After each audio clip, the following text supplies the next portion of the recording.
Udruženje umetnika Srbije, predsjednik i potpredsjednik. Dakle, dragi gledalci, ovo je melem za oči. Ovo je melem za oči. Ajde, Rade, dođi vamo, šta se bojiš sunca? Ko se sunca krije, bolje da ga ima, jel? Kosta Plakalović, prve gusle srpskih zemalja, čitavog sveta. Oj, livado, oj, zelena, što si rano pokošena. Oj, livado, oj, zelena, što si rano pokošena.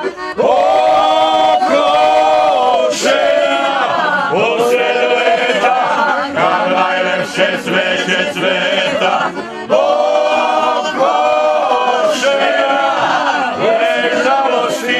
U najlepšije hladosti.